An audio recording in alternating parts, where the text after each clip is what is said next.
Saudara-saudara yang kekasih dalam Yesus Kristus, pada perayaan hari kebangkitan Tuhan kita bersyukur kepada Tuhan dalam segala hal, apapun yang sedang kita alami akibat situasi yang menimpa negeri kita. Pada hari Jumat yang lalu, kita telah memperingati hari kematian Tuhan Yesus. Dan kita percaya kebangkitan itu juga adalah rangkaian yang tidak terpisahkan dari kematian. Oleh karena kematian dan kebangkitan mengerjakan hal yang tidak juga terpisahkan dalam pengelolaan hidup kita. Itu sebabnya renungan singkat dalam memperingati kebangkitan Tuhan, judul yang saya beri adalah makna kebangkitan Kristus dalam pengelolaan hidup orang percaya, yang saya ambil dari Roma pasal yang ke-8 ayat 1-4 yang berbunyi demikian. Demikianlah sekarang tidak ada penghukuman bagi mereka yang ada di dalam Kristus Yesus. Roh yang memberi hidup telah memerdekakan kamu dalam Kristus dari hukum dosa dan hukum maut. Sebab apa yang tidak mungkin dilakukan hukum Taurat karena tak berdaya oleh daging, telah dilakukan oleh Allah dengan jalan mengutus anaknya sendiri dalam daging yang serupa dengan daging yang dikuasai dosa karena dosa. Ia telah menjatuhkan hukuman atas dosa di dalam daging, supaya tuntutan hukum Taurat digenapi di dalam kita yang tidak hidup menurut daging, tapi menurut roh. Saudara yang kekasih, pertanyaan penting yang diajukan oleh kebanyakan orang adalah kenapa tidak ada lagi penghukuman kepada orang yang berada di dalam Kristus Yesus. Untuk menjawab pertanyaan ini, kita harus memahami lebih dahulu dua aspek yang tidak terpisahkan dari kehidupan orang percaya, yaitu aspek pertama, kita di dalam Yesus. Aspek yang kedua adalah kita di dalam Roh. Di dalam Yesus itu bicara mengenai kedudukan kita. Siapa kita? Alkitab menulis bahwa kedudukan kita di dalam Yesus, setelah kita terima Yesus Kristus sebagai Tuhan dan Juru Selamat kita adalah anak-anak Allah. Itu kita dapati di dalam Yohanes pasal 1 ayat yang ke-12. Kemudian aspek kedua adalah kita di dalam Roh. Di dalam Roh itu berbicara mengenai karakter kita. Karakter itu bicara mengenai penampilan diri kita sehari-hari yang sesuai dengan sifat-sifat Kristus. Itu kita bisa baca di dalam Roma 8 ayat 13 dan 2 Petrus 1 ayat yang keempat. Kalau kita memahami dua aspek ini, maka kita bisa menjawab pertanyaan yang diajukan terhadap ayat pertama dari Roma pasal 8 yang berbunyi, tidak ada lagi penghukuman bagi mereka yang ada di dalam Kristus Yesus. Mengapa? Jawaban kita yang pertama adalah orang yang di dalam Yesus telah mati kepada dosa. Itu kita bisa baca di dalam Roma pasal 6. Mari kita buka. Roma pasal 6 ayat yang pertama sampai ayat yang ke-7 berbunyi demikian. Jika demikian, apakah yang hendak kita katakan? Bolehkah kita bertekun dalam dosa supaya semakin bertambah kasih karunia itu? Sekali-kali tidak. Bukankah kita telah mati bagi dosa? Bagaimanakah kita masih dapat hidup di dalamnya? Atau tidak tahukah kamu bahwa kita semua yang telah dibaptis dalam Kristus telah dibaptis dalam kematiannya? Dengan demikian, kita telah dikuburkan bersama-sama dengan Dia oleh baptisan dalam kematian, supaya sama seperti Kristus telah dibangkitkan dari antara orang mati oleh kemuliaan Bapa, demikian juga kita akan hidup dalam hidup yang baru. Sebab jika kita menjadi satu dengan apa yang sama dengan kematiannya, kita juga akan menjadi satu dengan apa yang sama dengan kebangkitannya. Mengapa orang yang di dalam Kristus Yesus tidak dihukum lagi? Ya, karena dia sudah mati bersama dengan Kristus, bersama dengan Yesus yang mati. Mari kita lihat ayat 11 dari pasal 6. Ayat 11 dari pasal 6 tadi. Demikianlah hendaknya kamu memandangnya, bahwa kamu telah mati bagi dosa, tetapi kamu hidup bagi Allah dalam Kristus Yesus. Kita disamakan dengan Yesus yang mati. Dan orang mati tidak mungkin dituntut lagi. Orang mati tidak mungkin dihukum. Orang mati tidak mungkin mengalami penghukuman lagi. Dan orang percaya telah mati bersama dengan Yesus yang mati. Yaitu yang sudah ayatnya kita sudah baca tadi. Yang kedua, kenapa orang yang di dalam Yesus tidak dihukum lagi?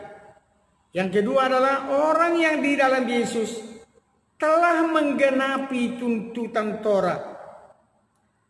Di dalam kita oleh Yesus dan melalui kita.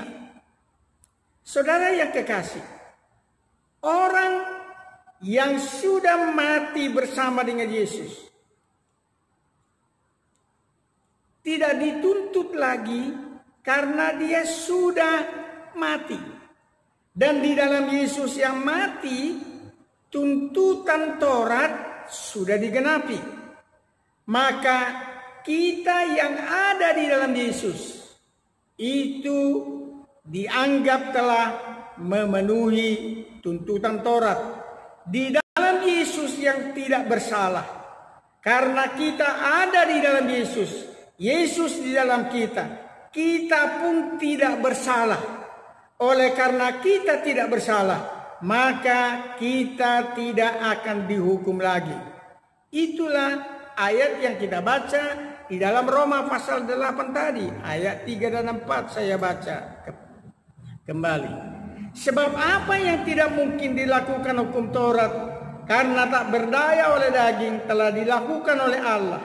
Dengan jalan mengutus anaknya sendiri dalam daging yang serupa dengan daging yang dikuasai dosa. Karena dosa, ia telah menjatuhkan hukuman atas dosa di dalam daging, supaya tuntutan hukum Taurat digenapi di dalam kita yang tidak hidup menurut daging, tapi menurut roh.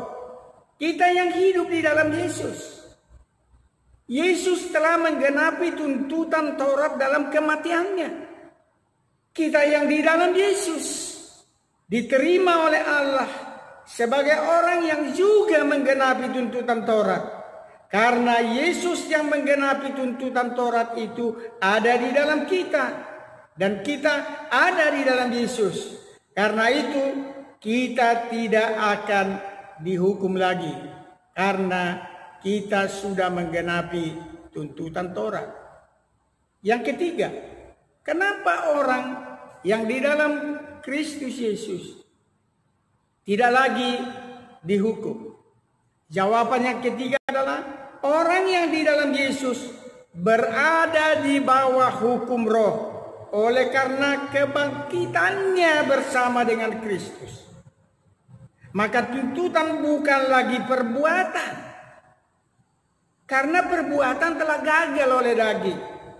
Tetapi sekarang semua tuntutan kebenaran itu adalah buah dari kehidupan Kristus yang bangkit, yang berada di dalam kita. Dan Kristus yang bangkit itu hidup di dalam kebenaran, maka kita pun hidup di dalam kebenaran. Pada waktu kita berada di bawah hukum daging, hukum untuk berbuat kebenaran itu dimatikan oleh sifat dosa yang ada di dalam daging. Tetapi setelah kita hidup di dalam roh, dalam kebangkitan Kristus, maka tuntutan berbuat dosa itulah yang dimatikan oleh sifat-sifat baru yang kita peroleh di dalam kehidupan Kristus. Saudara, kita tidak dihukum lagi karena kita berada di bawah hukum roh. Kita adalah orang yang melakukan kebenaran. Memang bukan oleh kita, tapi melalui kita. Kristus yang melakukan kebenaran, tetapi karena persekutuan kita dengan Kristus yang sudah dibangkitkan, kita pun menjadi pelaku kebenaran dengan kekuatan yang membuat Kristus kuat melakukan kebenaran itu. Demikianlah kita juga kuat untuk melakukan kebenaran itu. Yang keempat, hukum roh menggugurkan hukum dosa dan hukum maut. Hukum artinya dalil atau ketentuan. Contoh, hukum gravitasi gugur oleh hukum Bernoulli. Dengan memasuki hukum Bernoulli, pesawat terbang yang beratnya puluhan ton dapat meninggalkan bumi dan terbang di angkasa. Dia meninggalkan hukum gravitasi dan memasuki hukum baru, yaitu hukum Bernoulli. Dia terbang dan dia tidak jatuh ke bumi ketika hukum Bernoulli itu masih aktif di dalam dirinya. Demikianlah kita, orang yang hidup di dalam hukum roh. Kita meninggalkan semua dampak dari hukum daging. Kita menjadi pelaku-pelaku kebenaran dengan sukacita. Ini bukan tuntutan, tapi ini adalah buah. Ini bukan sesuatu yang memberatkan, tapi ini adalah sukacita menjadi pelaku-pelaku kebenaran. Kenapa bisa menjadi pelaku kebenaran? Karena hukum yang di dalam kita adalah hukum roh. Dan hukum roh itu diawali, didasari oleh hukum kasih. Kasih yang mendorong kita untuk melakukan hal-hal yang benar dalam pandangan Tuhan. Dan itu bukan lagi sesuatu yang memaksa kita, sebuah keadaan yang menuntut kita, sebuah keadaan yang diikuti oleh hukum yang berat kalau kita tidak melakukannya. Tapi ini adalah sebuah sifat baru yang didasarkan oleh kasih, sehingga kita dapat menjadi pelaku kebenaran itu dalam sukacita, dalam kebaikan. Yang terakhir, nomor 5. Kenapa kita tidak dihukum lagi? Karena kita sudah ada di dalam Kristus, di dalam roh. Karena waktu Yesus berada di kayu salib, sebetulnya di dalam tubuh Yesus yang tergantung di kayu salib itu, Allah telah menghukum wilayah atau daerah kekuasaan dosa di dalam daging Kristus itu. Dan karena daging Kristus telah mengalami hukuman Allah, maka kita yang menjadi satu dengan Kristus itu juga mengalami hukuman di dalam daging kita. Maka daging kita bukan lagi sekarang daerah operasional dosa, tapi dia menjadi daerah operasional kebenaran. Karena daging kita bukan lagi daging yang tunduk pada hukum-hukum dosa, tapi tunduk pada hukum-hukum roh. Dan karena daging kita telah mati bersama Kristus yang mati, maka dengan demikian tubuh kita pun tidak lagi mengalami sebuah sifat yang tunduk pada dosa. Saudara-saudara yang kekasih, dagingmu, tubuhmu adalah wilayah roh bekerja. Dagingmu, tubuhmu bukan lagi wilayah dosa bekerja. Dagingmu, tubuhmu dulu sebelum tersalib bersama Kristus adalah daerah operasional dosa. Tapi setelah engkau bersekutu dengan Kristus yang mati dan Kristus yang bangkit, maka tubuhmu menjadi wilayah, menjadi daerah kekuasaan kebenaran. Bukan lagi tubuh yang mati, tapi tubuh yang bangkit, yang melakukan kebenaran. Saudara-saudara yang kekasih, memperingati kematian, memperingati kebangkitan Tuhan, itu memberi dampak kepada kita. Bagaimana kita mengelola hidup bersama Yesus yang mati, kita tidak lagi bisa melakukan dosa. Orang mati tidak bisa berdosa. Bersama Yesus, bersama Kristus yang bangkit, kita menjadi pelaku-pelaku kebenaran. Karena tubuh kita sekarang menjadi tubuh di mana Roh Kudus bekerja. Tuhan memberkati kita semua.